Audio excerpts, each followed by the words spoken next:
how to be the CEO of you, how to be the CEO of your team, how to be the CEO of your business. And you might be sitting here listening to this and, well, hang on, it's just my husband and I, my wife and I, my partner and I, and 3 staff. Like, we don't need a CEO. But the reality is you may not need a CEO. The reason you may not need it because you are already it. And the question is, are you thinking like it? In other words, are you thinking like a CEO or are you thinking like an operator? If you want more time, money, freedom, and have a business that's not reliant on you, then you're in the right place. Each week, Mark Creedon, along with some of the very best business minds in the world, will take you through simple, practical steps you can take to create the business you always wanted. From his own practical experience, Mark will show you how to work less, make more, and get the business you always wanted, the one that you deserve. Now here's your host, one of Australia's most sought-after business coaches, Mark Creedon. Welcome to the latest edition of the Mastermind for Business podcast. This is the podcast for you if you are in business with your significant other, in business as a couple, where we help you every week in about 15 minutes to define and get absolute clarity on your roles, to grow your business and to make sure that there's a true harmony between what happens in the business and what happens at home. And as always, joining me in the chair is my significant other and my business partner, Caroline. Hey, Caroline. Oh, Mark, I thought you were going to say boss, but that's okay. We'll just stick with business. Yeah. Let's just stick with significant other for now. Hey, listen, we're recording this in January 2026. And you and I have been talking a lot over the past month or so, and we've been working with our mastermind clients on how they best plan for the year ahead. Yeah, definitely got a plan. It's right. The key. And so I think one of the mistakes that people make when it comes to planning is they go, right, well, I'm going to sit here in January, I'm going to plan out the year. So this is what I'm going to do in January. So then what do I need to do in February? And then what do I need to do in March?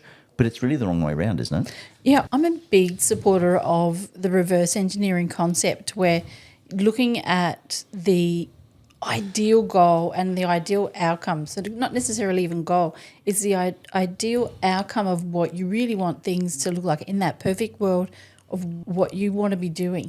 So, Caroline, I've been listening to a lot of Indra Newell, who is the former CEO of PepsiCo, and she talks a bit about this in terms of a future back. And what she talks about 10 years, right? Yeah. But we could just talk about in a year ahead. And what she says is you've got to understand what the future looks like and where you want that to be, and then work backwards from there, because that really gives you direction before activity, right? Yes, it does. So it sort of falls into that momentum with intention as opposed to just, rocking you up to work every day. And if you can ensure that, you've got your strategies and your structures and accountability right, that's going to help you with your time efficiency. Yep. And make that process a lot easier. So there's intent to what you're doing. Yeah, and I love that. I love that idea of getting intent, because I think the other thing it does, it avoids that busy success, right? Because it's easy to be busy being busy, isn't it? Well, sometimes you can walk around the office, you see a whole bunch of people being busy, and you sort of think, not a lot happening. Are they busy being busy, or are they really busy? And the other thing too, because I think one of the important things that we focus on in the Mastermind program, Caroline, is protecting your lifestyle. Yeah. We've got to work out why are we in business in the first place, and it's so we can live a certain lifestyle. And if the business runs that lifestyle and it steals from it all the time, then it's kind of defeating the purpose as to why we're in business together to start with. Yeah. So if you future back, if you could work out, well, hang on, so what are the things that I want to look like? So you're really talking about reverse engineering, aren't you? Yeah. Every situation is different. You might have kids, you might not have kids, you might have adults, adult kids, you might have littlies. But, you know that if you can reverse engineer what that year is going to look like, so at the end of the year you're going to have a plan of where your kids are, where your employees are, and that way you can look at that and go, okay, by month 6, these things need to have been achieved.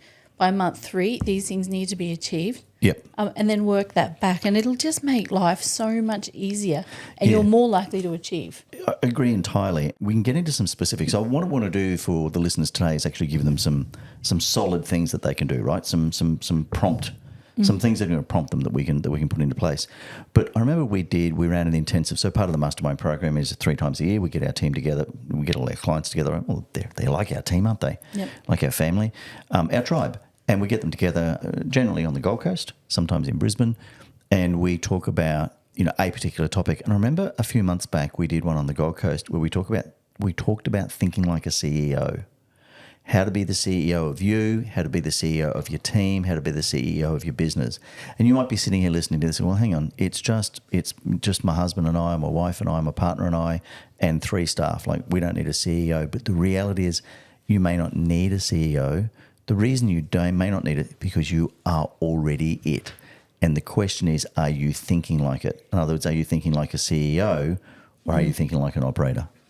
Yeah, there has to be some leader, whether it's an overall leader or one part of you might be a department leader, a departmental leader. Responsibility That's right. leader. Yeah, but the buck's got to stop at somebody in the end. There's somebody's going to have to make the big decisions and deliver the big decision. Yeah, well, I mean, that's what we talked about in our couples in business workshop that we ran a couple of months ago, just before Christmas. We spoke about that role clarity, and they're the sort of things we do in our couples in business workshops, by the way, is really help people to identify and get clear on what their roles are within the business, so you stop that role creep and lack of harmony. For those listening now today, Caroline, if we're looking at what are the questions we should be asking ourselves, what are the things that they should be looking at now as a part of this planning process? Yeah, sure. I always believe that you need to be super clear on things like financially, what is your year going to look like financially? And not just from money that you've got in the bank, but where you've invested that money, how that money is going to work for you. Yep. Looking at what role you're in. Are you happy in that role? Do you want to advance that role from where you are? Yep. Well, can I also now? just add, is the role playing to your strengths? Is it the highest and best use of your time? Yeah. Because with couples that we've worked with, they've started with us, and one of the things that we've achieved for them within a short period of time is a realisation that sometimes one of the couples is just in the wrong role, and they've got this massive amount of talent that they could be using far more efficiently and effectively in the business elsewhere. Yeah. And it was actually, I was listening to a podcast, I can't remember which one it was. Might have been this one. And it was interesting because it was a coaching podcast actually. The head coach was, he was sort of looking at what he was doing and it's like, okay, so I'm actually really, really good at the delivery part of coaching. That's where I have my strengths. My strengths aren't in the technology part of it. They're not in the design part of the business. And he went, I just can't be doing this because it's not helping the business. So he literally just employed 2 people so that they could look after those elements of the business, or found people in his business that had those strengths that could do that for him.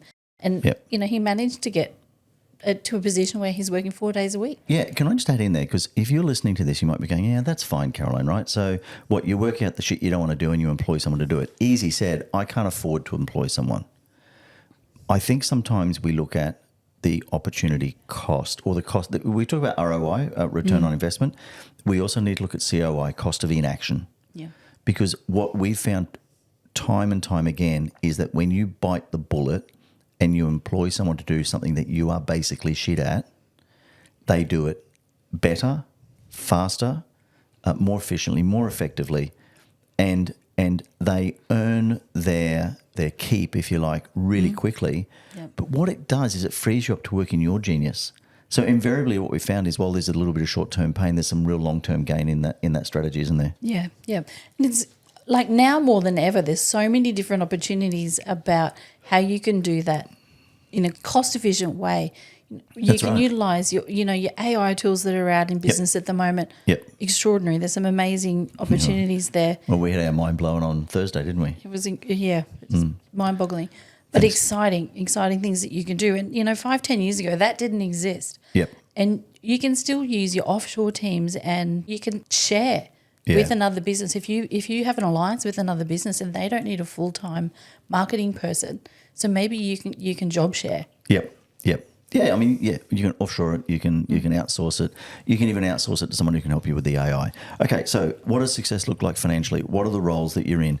How much are you working? Like how many hours are you working? How many hours do you want to work? Yep. And I guess, how do you get that balance back with the family, right? Yep, definitely. What I think is really important too is looking at your non-negotiables. Yeah.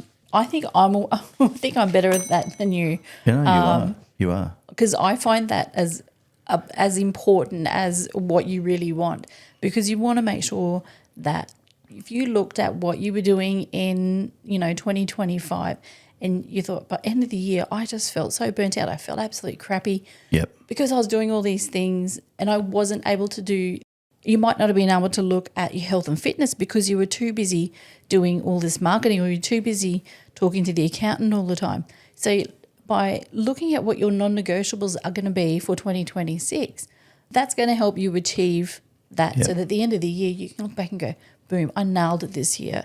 So, I would be looking at things like time off. Yep.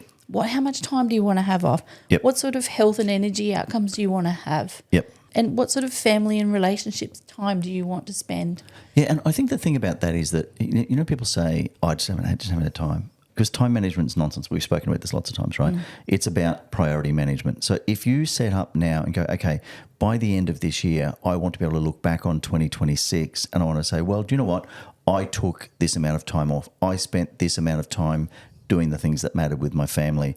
I spent this amount. I went to the gym 3 days a week, or I went for a walk twice a week, or I took the dog for a walk every morning, or whatever it might be. But you've actually got to lock that stuff in. That doesn't happen without a clear plan in order for it to happen. Yep. So, I'm a bit of a fan of Sharon Srivastava, right, out of the US. And one of the things that Sharon says is that if you're looking at planning 2026, you should look at 2025. Because if all you're doing is just looking forward, and these are great things, but if all you do is look forward and go, all right, so I want to have this amount of time off, I want to go to the gym this amount of times, I want to spend this amount of time with my kids or my spouse or my parents or whatever it might be, without then going and looking at 2025 and going, okay, well, how much of that did I get right last year? And you've got to be honest about it. And you go, well, I kind of really stuffed that up, and I reckon I got that 50% right. Okay, now what are you going to do differently, right? What are you going to stop? What are you going to start? And what are you going to keep? Everybody's listening to this probably heard that stop, start, keep going concept before.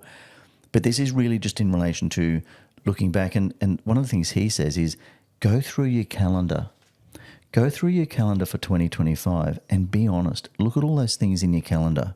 Go, well, how many of those things did I actually do? So if you had go to the gym 3 days a week and it's in your calendar, and by the way, it needs to be in your calendar because that's the only way it really happens. But if you go through your calendar for 2025 and be honest, how much of that came true?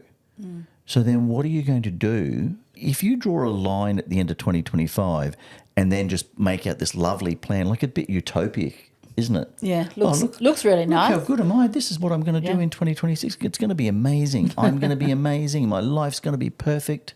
But that's a utopia. It doesn't exist. What you have to do is go back to 25 and go, all right. So if I look back at 2025 and I think about the things that we planned that we were going to do, some of them we did really, really well. But, there's a bunch of them on a personal level that I think I did really poorly. Yeah. Yep. And so I've pulled that apart and go, right, what am I going to do differently in 2026 so that when I look back on it, I can go, you know what, I got that to 80% of what I was hoping for. Yeah. It was interesting when we were having this conversation the other day about, you look at where you are at the end of the year and you go, oh, my God, it wasn't as good as I wanted it to be, or got this really good but that wasn't really great. But then you can't sort of judge what your year was like by the month that you've just completed, because that's like saying, well, I went to the gym and I can only, I can only press 30 kilos or whatever it might be. So I didn't do enough, blah, blah, blah. But it's actually not what was completed that month or the week before. It's actually what was consecutively done prior to that, or what wasn't done prior to that gets you to the position where you are today. Right. So your success in business isn't in January isn't because of what you did in December. No. It's what you did in December 25, 24, 23, for however long you've been in business. It's what you did in January through to December. Yeah. It's like, your fitness isn't because of the workout you did yesterday. It's because of the 100 workouts you did before that. So, I think you made a really good point the other day, and you said to me, if it doesn't fit your non-negotiables, it doesn't belong in 2026. And I love that concept. Yep. So I love that idea, Caroline. Work out what is non-negotiable and don't. What are the things you need to avoid? Overcommitting, and this is something that we are both really bad at. Yep. We overcommit to things, and 100%. Whether it's for you appointments, whether it be Sydney, Melbourne, or Brisbane offices, or just overcommitting to the amount of workload that you're going to be able to achieve, the commitments you're going to be able to put into people Yep. that you've sort of said, yeah, no worries, I'll do that for you, I'll do that with you. Agreed. And it opens the door to a lot of difficult situations, but also saying yes is a really is a tricky one because you've got a great saying about that. I have a post-it note on my screen that just says no. Well, I mean that's something that we learned from Darren Finkelstein, right? The concept, the power of saying no. But I mean, you always say a good year is lost by 1,000 small yeses. Yeah. Right? A good year is lost by 1,000 small yeses. But I actually think that the trick with this is to get clarity first. So we're talking about planning. It's okay to say yes, and it's easy to say yes once you've got the clarity and the plan in place, because then you can honestly assess whether the yes fits into your non-negotiables. That's right, yeah. Right? And if the yes does fit in, whereas otherwise, and we've both been guilty of it, and probably me more so, I go, yep, we'll do that, without actually having taken the time to do the planning first. So I'm getting in the right order. Yeah, I think human nature, you want to please. Most people are pleasing people. They want to please others. But I think you need to make sure that it's not at a cost to yourself or to your business or to important things. 100%. So really 2026 needs real leadership, not hustle. Yeah. Yeah. And I think if you can getting that planning right, understand what it is you're looking for, adopt the future back model, and understand your non-negotiables, you are streets ahead. Also review 2025. What are the things that you want to do differently in 26 that you did in 25? And that's how you're going to get to a different outcome. Yeah. Definition of insanity otherwise, isn't it? Yep. Doing the same things, hoping for a different outcome. Yeah. Hey, great to chat. Thank Great you. to be back. I know, it's nice. Yeah, it's wonderful. These are the sort of things we teach our mastermind clients all the time. If you've got some value out of this, there's something that that's really resonated for you. If you are listening to this on your favorite podcast platform, please like and subscribe. Feel free, because that way you'll get notification every time a new episode drops. Also, feel free to share it if you know somebody in business with their significant other who you think would get great benefit from it. Please share the podcast with them. If you're watching this on YouTube, please like, subscribe. And if you've got something that you'd like to hear us cover, drop a comment in the comments below.